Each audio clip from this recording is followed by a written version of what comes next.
Madam, நான் போனப்போ ரம்யாவோட பொண்ணு தூக்குல தொங்கிட்டு இருந்துச்சு. பக்கத்துல குட்டி இருந்தாரு. மத்தபடி யார் இந்த கொலையை பண்ணிருப்பா, என்ன நடந்துச்சுன்னா எனக்கு எதுவும் தெரியாது. ஐயோ மேடம், சத்தியமா நான் இல்லை மேடம். நான் பார்க்குறப்ப அவன் தூக்குலாம் தூங்கிட்டு இருந்தா. எப்படியும் இனிமே பிரசனா எனக்கு கிடைக்க போறது இல்ல. எனக்கு கிடைக்காதவன் வேற யாருக்கும் கிடைக்க கூடாது.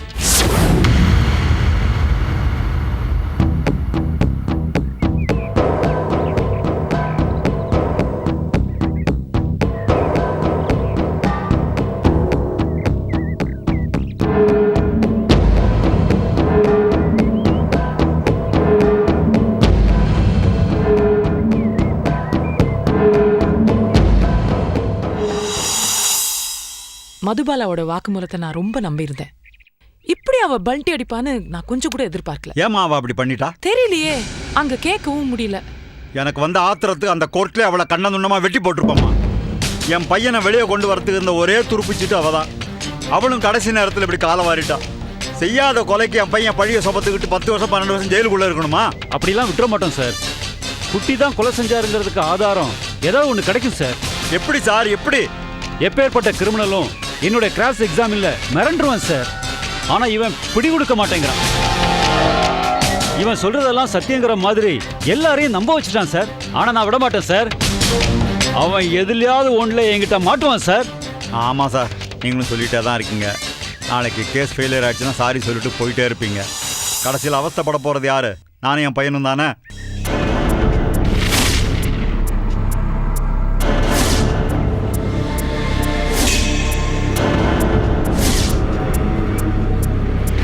சார்,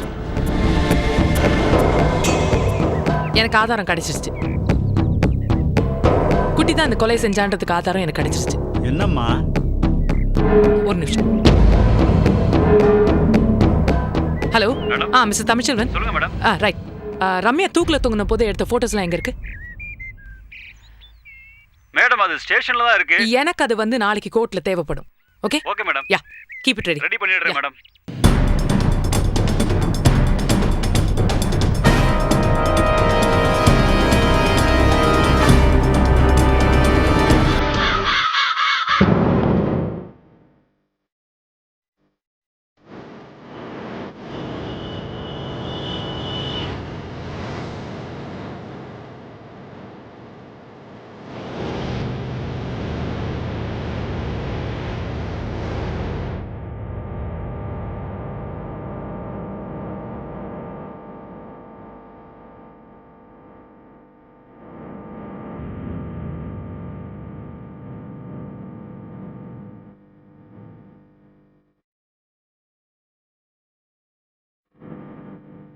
உங்கள் வாதத்தை தொடங்கலாம். யுவர் ஆனர், ரம்யாவை தூக்குல இருந்து இறக்கிறதுக்கு முன்னாடி போலீஸ் தரப்புல இருந்து எடுக்கப்பட்ட போட்டோஸ் இதோ. நீங்களும் இதை பாருங்க.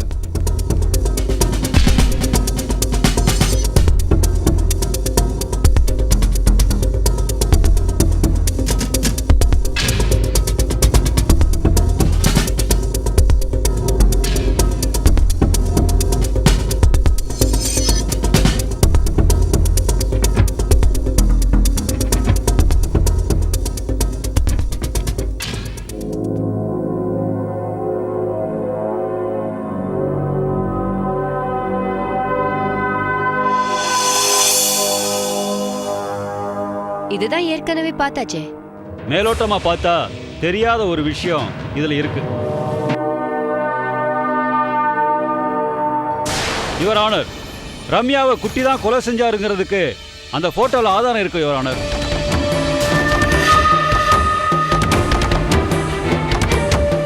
குட்டியை குறுக்கு விசாரணை செய்ய அனுமதி வேண்டுகிறேன் யுவர் ஆனர். S, proceed. குட்டி குட்டி குட்டி.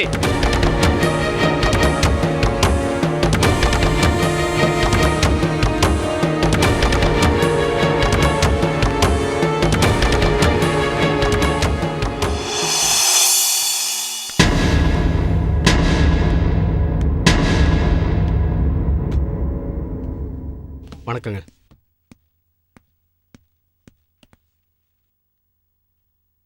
இடது கை வைக்காதீங்க சார், வலது கை வைங்க. நான் சொல்வதெல்லாம் உண்மை. நான் சொல்வதெல்லாம் உண்மை. உண்மை தவிர வேறொன்றும் இல்லை. உண்மையை தவிர வேறொன்றும் இல்லை.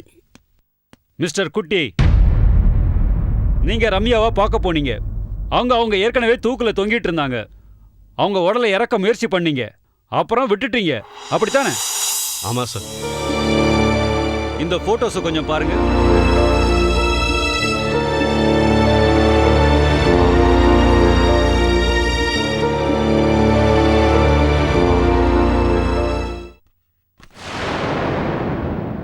யுவர் ஆனர், மிஸ்டர் குட்டி சத்திய பிரமாணம் செய்யும் போது இடது கையால் முயற்சி செய்தார்.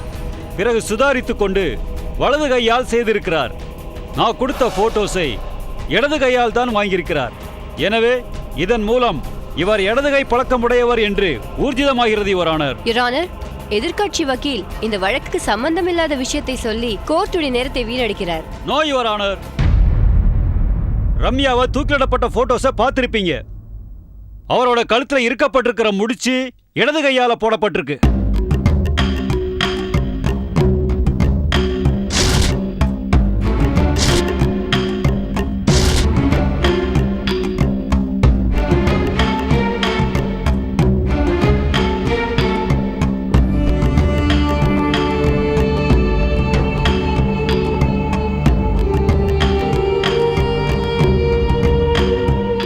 இடதுகை முடிச்சு போடுவதற்கும் வலதுகை முடிச்சு போடுவதற்கும் நிறைய வித்தியாசங்கள் இருக்கிறது யுவர் ஆனர்.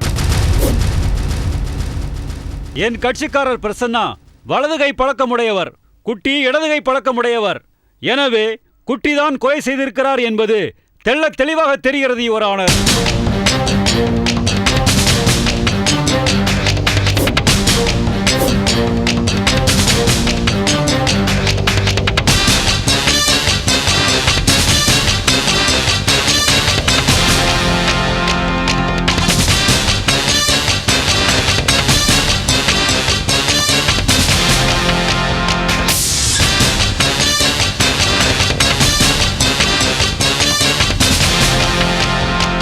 இந்த வழக்கு விசாரணை மீண்டும் நாளை தொடரும்.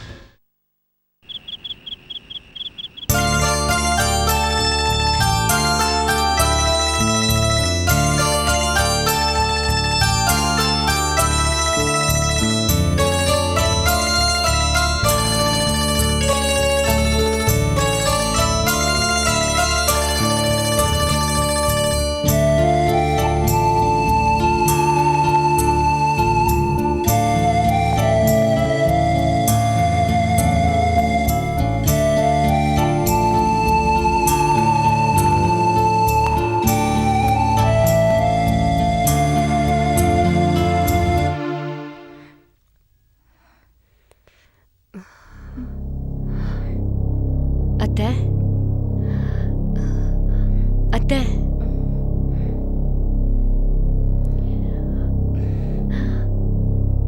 எவ்வளவு நாளைக்கு தான் இப்படி நடந்ததே நினைச்சு உடம்புக்கு எடுத்துக்க போறீங்க?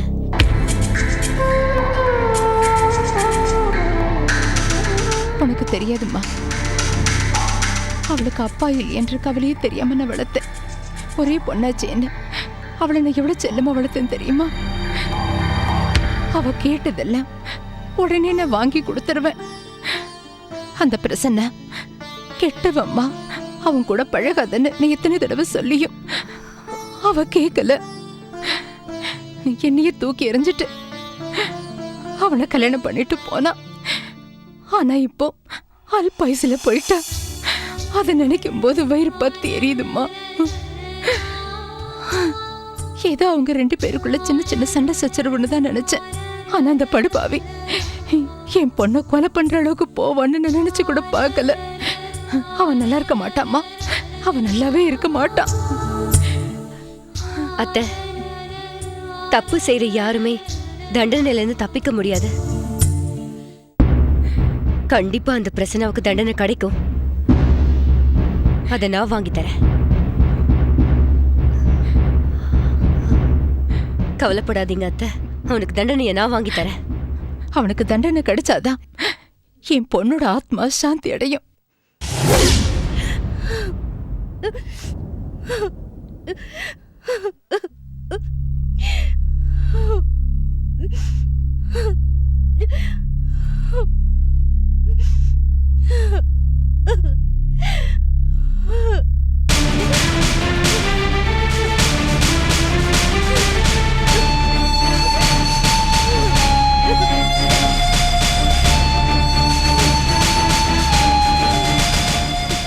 அப்பவே படிச்சு படிச்சு சொன்னமே, நீ கேட்டியா? அவர் நல்லவரு, கடைசி வரைக்கும் என்ன கண் கலங்காம பாத்துக்குவாருன்னு அவன் பின்னாலேயே போனேன். இப்ப வந்து அழுது என்ன பிரயோஜனம்? இப்ப கூட சொல்றேன், அவர் ரொம்ப நல்லவரு. அவர் எந்த தப்பும் பண்ணல. தேவையில்லாம அவர் மேல வீண் பழி போடுறாங்க. அது சரி, உன் புருஷன் நிரபராதினா கோர்ட் ரிலீஸ் பண்ண போறாங்க. அதுக்கு எதுக்கு இங்க வந்து அழுதுட்டு இருக்க? இவங்க இருக்கிற வரைக்கும் எப்படி ரிலீஸ் பண்ணுவாங்க?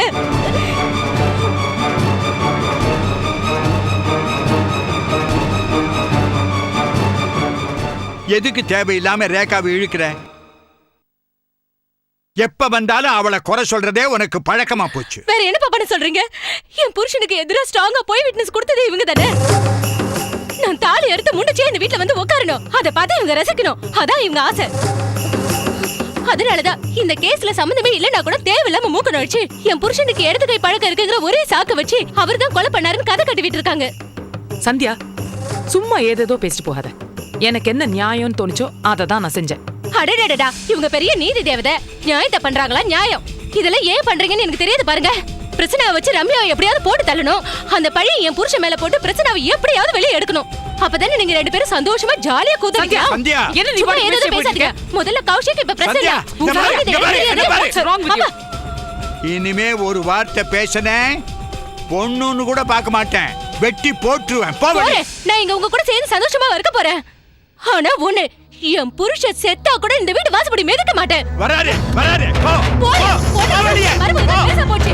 யாரு எடுத்தாலும் பரவாயில்ல. உங்க முகத்துல பிடிக்கும்.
ரேகா, ஏன் இங்க வந்து உட்கார்ந்துட்டு இருக்க?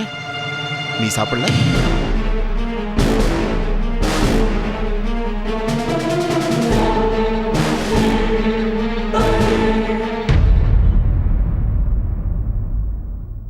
சந்தியா அப்படி பேசினான்னு நீ வருத்தப்படுறியா? அவ புருஷனுக்கு ஏதாவது ஆயிடுமோங்கிற பயத்துல ஏதோ புலம்பிட்டு போறான், அவ்வளவுதான். அவ சரி, ஏதோ புலம்பிட்டு போறா. நீங்க ஏன் சைலண்டா இருந்தீங்க ஈஸ்வர்?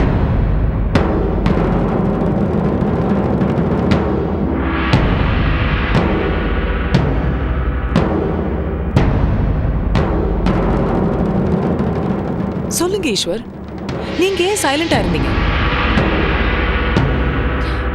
ஈஸ்வர், என்னோட மனசாட்சிக்கு நான் நல்லவளா இருந்தா போதும். மத்தவங்க என்ன சொன்னாலும் நான் கண்டுக்க மாட்டேன். கண்டுக்க வேண்டிய அவசியமும் இல்லை ஈஸ்வர் எனக்கு. அன்னைக்கு அவ கௌஷிக பத்தி சொன்ன போது நீங்க அவளை திட்டி தடுத்து நிறுத்தினீங்களே, இன்னைக்கு ஏன் கேட்கலன்னு கேட்கிறேன் நான். ஏன் சைலண்டா இருந்தீங்க? ஹே ரேகா, நான் சைலண்டா இருந்ததுனால சந்தியா சொன்னதை அக்செப்ட் பண்ணதா அர்த்தம் இல்ல. ஆனா நீங்க அப்படி பண்ணது என்ன எவ்வளவு ஊன் படிச்சு தெரியுமா? நான் ஏதாவது பேச போய் நிலப்ப சீரியஸ் ஆக வேண்டாம் தான். ஆனா அப்பதான் அவளை திட்டி அமிச்சிட்டாங்களே. ஈஸ்வர், அதை நீங்க செஞ்சிருக்கணும். அதைத்தான் நான் எதிர்பார்த்தேன்.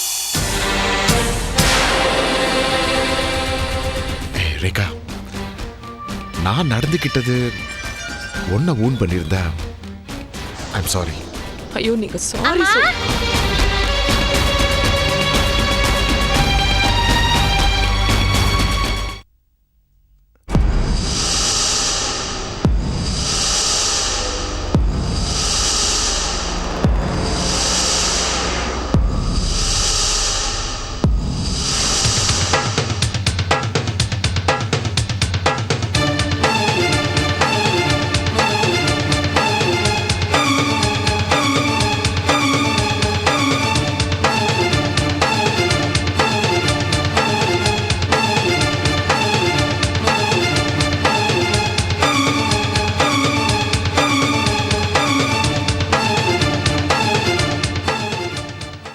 நாளை ரேகா ஐபிஎஸ்ஸில்.